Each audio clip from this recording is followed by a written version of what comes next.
நல்லா அழகாக இருக்கிறீங்க, இவ்வளோ சின்ன வயசாக இருக்குது உங்களுக்கு, நீங்கள் எப்படி இந்த வேலையெல்லாம் வந்தீங்க, எப்படி கற்றுக்குனீங்க, யாருன்னா போய் மந்திரவாதிகிட்ட கற்றுன்னு வந்தீங்களா அப்படின்னாங்க.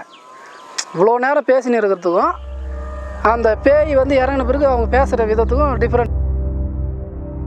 யார் பேசுறது, உன் பேர் என்ன அப்படின்னு நான் கேட்டேன்.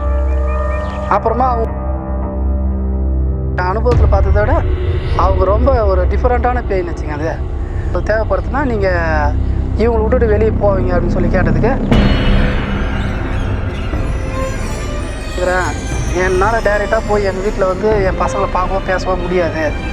இவங்க மேலே இருந்து நான் போய் ஒரு அம்மா ஸ்தானத்தில் பேசக்கொள்ள வர பார்க்கக்கொள்ள இருந்தேன். என்ன காரணத்தால் மரணம் அடைஞ்சிங்கன்னா, எங்கள் கணவருடைய வழிமுறை, அவங்க போக்கு நடைமுறை சரியில்லை. கணவருடைய வேற ஒரு பெண்ணோட தொடர்பு வச்சுக்கிறாங்க.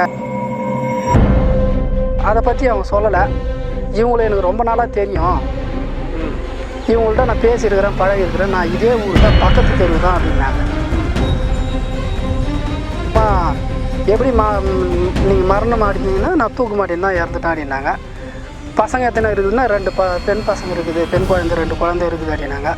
அந்த இறந்தாங்க பிறகு அவங்களுக்கு வந்து இந்த முட்டிக்காலம் கீழே கால் பயங்கரமாக வலியுமா, அப்பப்போ ஹாஸ்பிட்டலுக்கு போவாங்க. இவங்க தான் ஏதோ லூஸ் மாரி பண்ணி கிடக்குறாங்க. எனக்கு எந்த பேர் பிசாசனு சொன்னவங்க, இது விலைக்கு போனோடனே ஏதோ எனக்கு கொஞ்சம் இப்போ பரவாயில்ல, நல்லா இருக்குது, ஃப்ரீயாக இருக்கிறேன், எனக்கு எந்த வலியும் இல்லை இப்போ உடம்புல அப்படின்னு சொன்னாங்க. அதுக்கப்புறமா அந்த வீடியோலாம் காட்டின பிறகு தான் அப்புறமா சொல்கிறாங்க. அப்படி அந்த வழியாக போகும்போது அதை நினச்சினே போவாங்க. என்னடா வீட்டில் போகும்போதே சொல்லி அனுப்புகிறாங்களே நம்ம அப்படின்னு அதை நினச்சினே அந்த இடத்துக்கு போகும்போது திக்குன்னு ஒரு அதிர்ச்சி மாரி ஆகும். அந்த அதிர்ச்சி தான் அவங்களுக்கு பேய் பிடிக்கிறதுக்கான ஒரு முதல் அறிகுறி.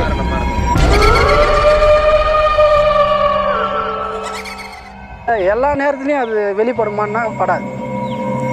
ஆத்மாக்களை பொறுத்த வரைக்கும் ஒருத்தரை தொடர்ந்துச்சுன்னா உடனே வந்து எஃபெக்ட் காட்டாது.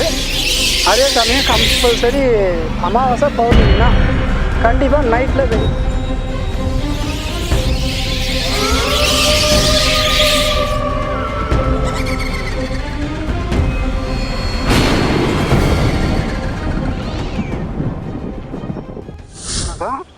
இது வந்து மேல்கச்சிராட்டு ஊராட்சி சேர்ந்த காந்திபுரம் கிராமம்.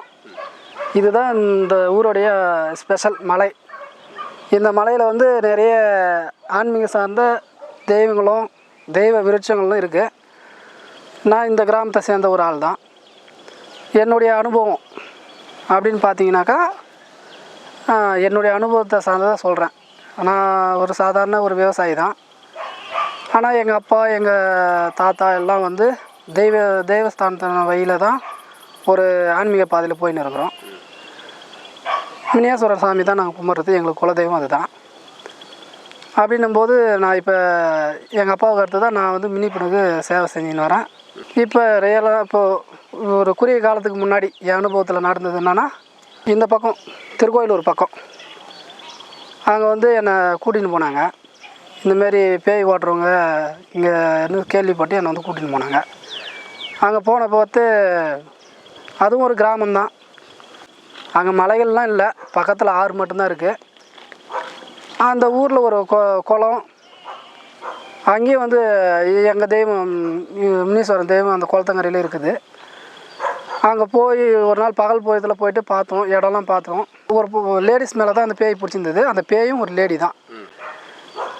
நாங்கள் போய்ட்டு சாமி கும்பிட்டு அந்த பேயை வர வச்சு கேட்கும்போது, அவங்களும் அதே ஊரை சேர்ந்தவங்க, பக்கத்து தெருவை சேர்ந்தவங்க. பட் ஆனால் அவங்க வேறு கம்யூனிட்டி, இது வேறு கம்யூனிட்டிச்சுங்க. 2 குழந்தைங்க இருக்குது, 2 பெண் குழந்தைங்க. 2 பெண் குழந்தைங்கள விட்டுட்டு அவங்க வந்து தூக்க மாட்டேன்னு இறந்துட்டாங்க. அவங்க சொன்னது அந்த பேய், அந்த ஆத்மா சொல்லுது. நீங்கள் போகிறப்போ அங்கே அந்த அதாவது ஒரு பெண் வந்து பேய் பிடிச்சிருந்தாங்க, நீங்கள் அங்கே போனீங்க இல்லையா? நீங்கள் போகிறப்போ நீங்கள் பார்க்குறப்போ அந்த அந்த பெண் என்ன மாதிரி இருந்தாங்க, நீங்கள் பார்க்குறப்போ உங்களுக்கு என்ன தோணுச்சு, எப்படி, அதுக்கப்புறம் சொல்லுங்கள். ஃபஸ்ட்டு இது சொல்லிடுங்க. இல்லை, நான் போகும்போது நார்மலாக தான் இருந்தாங்க.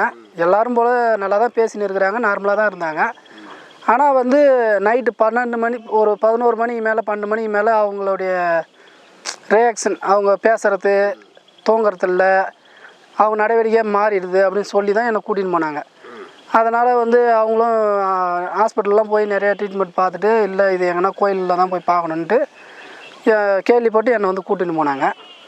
ஆனால் போகும்போது பார்த்தா எல்லாம் நார்மலாக இருக்கிறாங்க. நாங்கள் போகும்போது என்ன நார்மலாக அவங்களே வந்து வாங்க சாமி அவங்களே கூப்பிட்டு போனாங்க. என்னை வந்து பாதிக்கப்பட்ட அந்த பெண்ணே வந்து என்னை வரவேற்றாங்க. வாங்க சாமி அப்படின்னு சொல்லி கூப்பிட்டு தண்ணிலாம் கொடுத்து கூட்டின்னு போனாங்க, உட்கார வச்சாங்க. நான் அவங்கள கேட்டேன், உங்களுக்கு இப்போ எப்படிம்மா இருக்குது, உங்களுக்கு தான் பிரச்சனையே அப்படின்னு சொல்லி கூட்டின்னு வந்தாங்க. நான் எவ்வளோ பேர் பார்த்துருக்குறேன், உங்களுக்கு எந்த ஒரு பிரச்சனையும் இல்லாத மாரியே நார்மலாக தானே இருக்கிறீங்க, நல்லா தானே பேசுகிறீங்க அப்படின்னா, நான் நல்லா தான் இருக்கிறேன், எனக்கு ஒன்றும் பிரச்சனை இல்லை, இவங்க தான் லூசு தனமாக ஏதோ பண்ணி கிடக்குறாங்க, மற்றவங்கள சொல்கிறாங்க அவங்க, எனக்கு எந்த பிரச்சனையும் இல்லை, இவங்க தான் வந்து தேவையில்லாமல் பண்ணிக்கிறாங்க. சரி நீங்கள் வந்துட்டிங்களே வாங்க, என்ன இப்போ நீங்கள் என்ன செய்யணுமோ நீங்கள் செஞ்சுட்டு போங்க, நான் உனக்கு நான் எதுவும் சொல்லலை சாமி அப்படின்னாங்க. சரிம்மா நீ நான் சொல்கிற மாதிரி ஒன்றும் செய்ய வேணாம், நீ சும்மா இருந்தால் போதும், இருக்குதா இல்லையா உண்மையாக பொய்யான்றதை நான் சொல்லிடுறேன்னே. அப்புறம் போயிட்டு தீபம்லாம் வீட்டிலே தான் உட்காந்து பார்த்தோம். போனாங்க, வீட்டில் போயிட்டு நீங்களே போய் நல்ல விளக்கு ஏற்றி வைங்க, தீபம் போடுங்க காமாட்சி விளக்கு அப்படின்னா அந்த பாதிக்கப்பட்டவங்களே போய் காமாட்சி விளக்கு ஏற்றினாங்க, வத்தி கலப்பரம் ஏற்றினாங்க. நான் போயிட்டு தேங்காய் உடச்சி கற்பூரம் சூடம் கொளுத்தி ஒரு நிமிஷம் என் தெய்வத்தை தியானம் பண்ணி பார்க்கும்போது அவங்க மேலே இருக்கிறது என்னால் உணர முடிஞ்சுது. இவங்க மேலே ஏதோ ஒரு ஏதோ ஒரு ஆன்மா ஏதோ ஒன்று சூழ்ந்து இருக்குதுன்றது என்னால் உணர முடிஞ்சுது. பட் ஆனால் அவங்களுக்கு வந்து நம்ம மேலே இருக்குதுன்றது அவங்களே நம்பலை. நமக்கு பேய் பிடிச்சிருக்குது எல்லாமே அவங்க போய் சொல்கிறாங்க, நம்ம மேலே ஏதோ வேண்டாத ஒரு பழி சுமத்துறாங்க அப்படின்ற மாரி தான் அது நம்பின்னு இருக்குது. அப்புறமா சரி இருக்குதா இல்லைன்றத நான் பார்க்குறேன் உக்காருங்க அப்படின்னு சொல்லி எல்லா வேலையும் முடிச்சுட்டு நடு ஹாலில் உட்கார வச்சோம். ஒரு 6 கோணம் சக்கரம் போட்டு ஒரு சக்கரம் மாரி ஒன்று போட்டு அது நடுமத்தியமாக தான் உட்கார சொல்லுவோம். அப்படி உக்காந்தா தான் அந்த ஆவியாகப்பட்டது வெளிப்படும். அதில் உட்கார வச்சு தான் அவங்கள நம்ம பேசினா அது நமக்கு பதில் சொல்லணும், அதை ஒதுக்கவும் முடியும். அப்படி நாங்கள் பண்ணின்னு இருக்கும்போது என்ன பண்ணோம், அந்த சக்கரெல்லாம் போட்டுன்னு இருந்தோம். போட்டு சுற்றி எலுமிச்சம்பழம், வெத்தலை பாக்கு, வாழைப்பழம், தேங்காய்லாம் வச்சுட்டு நடுமத்தியமாக உட்கார வச்சோம். நல்லாவே நார்மலாகவே இருந்தாங்க, எந்த ஒரு மற்றவங்கள மாதிரி எந்த ஒரு இதுவும் இல்லை, நார்மலாகவே கம்முன்னு. ஆமாம், கத்துறதோ இல்லை சில பேய்கள் என்ன பண்ணோம், ஒரே ஆக்ரோஷமாக கத்தின்னு என்னை விடு அப்படி இப்படின்னு பேசும், எகுரும், உள்ளே வரமாட்டோன்னோம் அப்படின்னு பார்த்துருக்குறோம். இது அமைதியாகவே வந்து உக்காந்தாங்க. நான் அப்புறமா சொல்கிறதுக்கெலாம் கீழ்படி வந்து எல்லாமே கேட்குறாங்க, நீங்கள் உங்கள் விருப்பம் என்ன செய்கிறீங்களோ செய்யும் சொல்கிறாங்க. கடைசி வரைக்குமே அவங்க வந்து அவங்கள நம்பலை, நம்ம மேலே இருக்குதுன்றதை அவங்க நம்பவே இல்லை. அந்த கடைசி ஒரு நிமிஷம் அந்த ஆன்மாவை வந்து அவங்க மேலே இறங்கி பேச வைக்கிறத இந்த மாதிரி ஒரு செல்லில் படம் பிடிச்சாங்க அந்த வீட்டில் இருக்கிறவங்க ஒருத்தர். அதுக்கப்புறமா அவங்க மேலே நான் எங்கள் சாமி கூப்பிட்டு வணங்கி அதை வர வைக்கும்போது அப்போ தான் அவங்க வந்து அப்படியே அவங்களுடைய ஃபேஸு, அவங்களுடைய பாடி லாங்குவேஜ் எல்லாமே மாறிச்சு கொஞ்சம் கொஞ்சமாக. அதாவது எப்படின்னா அவர் ஒரு வித்தியாசமாக சிரிக்க ஆரம்பிச்சிட்டாங்க, ஒரு வித்தியாசமாக பார்க்க ஆரம்பித்தாங்க. அப்புறமா பார்த்துட்டு என்னையே வந்து ஒரு மாதிரி பேசுகிறாங்க. எப்படி கேட்குறாங்க, இவ்வளோ சின்ன வயசில் நீங்கள் எப்படி இந்த சாமியார் வேலைக்கெல்லாம் வந்துட்டீங்க, நல்லா அழகாக இருக்கிறீங்க, இவ்வளோ சின்ன வயசாக இருக்குது உங்களுக்கு, நீங்கள் எப்படி இந்த வேலைக்கெல்லாம் வந்துட்டீங்க, எப்படி கற்றுக்குனீங்க, யாருன்னா போய் மந்திரவாதிகிட்ட கற்றுன்னு வந்தீங்களா அப்படின்னாங்க. இவ்வளோ நேரம் பேசின்னு இருக்கிறதுக்கும் அந்த பேய் வந்து இறங்கின பிறகு அவங்க பேசுகிற விதத்துக்கும் டிஃப்ரெண்ட் தெரியுது. அப்புறமா முதல்ல நீ யார் பேசுறது, உன் பேர் என்ன அப்படின்னு நான் கேட்டேன். அப்புறமா அவங்க ஒரு பேர் சொன்னாங்க, அவங்க பேர் சொல்ல விரும்பலை, அந்த பேர் சொன்னாங்க. சரிம்மா நீ எப்படி நீ இந்த இப்போ இருக்கிறவங்க மேலே நீ எப்படி எப்போ தொடர்ந்த எவ்வளோ நாள் ஆகுது அப்படின்னு கேட்டேன். நான் அப்புறமா அதை பற்றி அவங்க சொல்லலை, இவங்கள எனக்கு ரொம்ப நாளாக தெரியும், இவங்கள்ட்ட நான் பேசியிருக்கிறேன் பழகிருக்கிறேன், நான் இதே ஊர் தான் பக்கத்து தெருவு தான் அப்படின்னாங்க. அப்படியா, சரி உன் பேர் என்ன அப்படின்னு கேட்டேன். அவங்க பேரை சொன்னாங்க. அப்புறமா எப்படி நீங்கள் மரணம் அடைஞ்சிங்கன்னா நான் தூக்கு மாட்டேன்னு தான் இறந்துட்டேன் அப்படின்னாங்க. பசங்க எத்தனை இருக்குதுன்னா 2 பெண் பசங்க இருக்குது, பெண் குழந்தை 2 குழந்தை இருக்குது அப்படின்னாங்க. உங்கள் கணவர் பேர் என்னான்னு கேட்டால் அவங்க கணவர் பேரும் சொன்னாங்க. சரி ரைட்டு. ஆனால் அமைதியாக, ரொம்ப அமைதியாக சாஃப்ட்னஸாக பேசிச்சு அந்த பேய். இருக்கிறதுலே நான் என் அனுபவத்தில் பார்த்ததை விட அவங்க ரொம்ப ஒரு டிஃப்ரெண்ட்டான பேய்ன்னு வச்சுங்க. அப்புறமா சரி என்ன தான் வேணும் உங்களுக்கு, என்ன தேவை, எதை நான் உங்களுக்கு தேவைப்படுத்துனா நீங்கள் இவங்களை விட்டுட்டு வெளியே போவீங்க அப்படின்னு சொல்லி கேட்டதுக்கு, எனக்கு எதுவும் தேவையில்லை, இவங்கள்ட்ட பேசியிருக்கிறேன், பழகிருக்கிறேன், என்னால் டைரெக்டாக போய் எங்கள் வீட்டில் வந்து என் பசங்களை பார்க்கவோ பேசவோ முடியாது, இவங்க மேலே இருந்து நான் போய் ஒரு அம்மா ஸ்தானத்தில் பேசக்கொள்ள வர பார்க்கக்கொள்ள இருந்தேன் அப்படின்னாங்க. அப்புறமா சரி என்ன காரணத்தினால மரணம் அடைந்தீங்கன்னா, எங்கள் கணவருடைய வழிமுறை, அவங்க போக்கு நடைமுறை சரியில்லை, கணவருடைய வேற ஒரு பெண்ணோட தொடர்பு வச்சுங்கிறாங்க, அதனால் எனக்கு அது பிடிக்காமல் ஏதோ ஒரு கோபத்தில் நான் தூக்க மாட்டேன்னு இறந்துட்டேன் அப்படின்னாங்க. சரிம்மா சரி இவங்களை விட்டுட்டு விலகிட்டு நீ ஏன் உங்கள் கணவர் மேலேயோ இல்லை நீ பெற்று வச்சுக்கிற பெண்கள் மூலியமோ இறங்கி நீ திருத்தலாம் இல்லையா, பேசலாம் இல்லையா, இப்போ எங்கள்கிட்ட இந்த மாதிரி இன்னொருத்தட்ட வந்தால் நாங்கள் அடிப்போம் துன்புறுத்துவோம், நீ ஏன் அடுத்தவங்க மேலே வர, உங்கள் குடும்பத்தை சார்ந்தவங்க உங்கள் கணவர் இல்லை உங்கள் பிள்ளைங்க இல்லை மாமியார் மாமனார் இருப்பாங்களா, அவங்க மேலே போய் இறங்கி நீ எதை வேணாலும் செய்யலாமே, ஏமா அந்த மாரி வந்தேன்னா, இல்லை அவங்க மேலெலாம் எனக்கு விருப்பம் இல்லை, எனக்கு விருப்பம் வந்தால் தான் நான் போய் பண்ண முடியும், நான் எங்கே இருந்தாலும் நான் என் பிள்ளைங்களை நான் பார்த்துன்னு தான் இருப்பேன், துணையாக தான் இருப்பேன், சரி அதுக்காக இந்த பாலனை துன்புறுத்தக்கூடாது, அவங்களுக்கு என்ன வலி இருந்ததோ அவங்களுக்கு வந்து கால் வலி இருந்துதான், அந்த இறந்தாங்க பாரு அவங்களுக்கு வந்து இந்த முட்டிக்காலும் கீழே கால் பயங்கரமாக வலியுமா அப்பப்போ ஹாஸ்பிட்டலுக்கு போவாங்களாம். சரி அவங்க கணவர் இனிமேல் ட்ரீட்மெண்ட்டே பண்ண மாட்டாங்க, இவங்களே தான் கூலி வேலை செய்யுன்னு போயின்னு வைத்தியம் பண்ணியிருந்தாங்களாம். இவங்க மேலே இருக்கிறதுனால இந்த பொம்பளைக்கு அந்த வலி ஏற்படுது, அந்த வலி ஏற்படுது இவங்களுக்கும் ஏற்படுது, அவங்களுக்கு அந்த ஆன்மாவுக்கு என்ன வலி இருந்ததோ தொல்லை இருந்ததோ அது இந்த பொம்பளைக்கு அதேமாரி இருந்தது.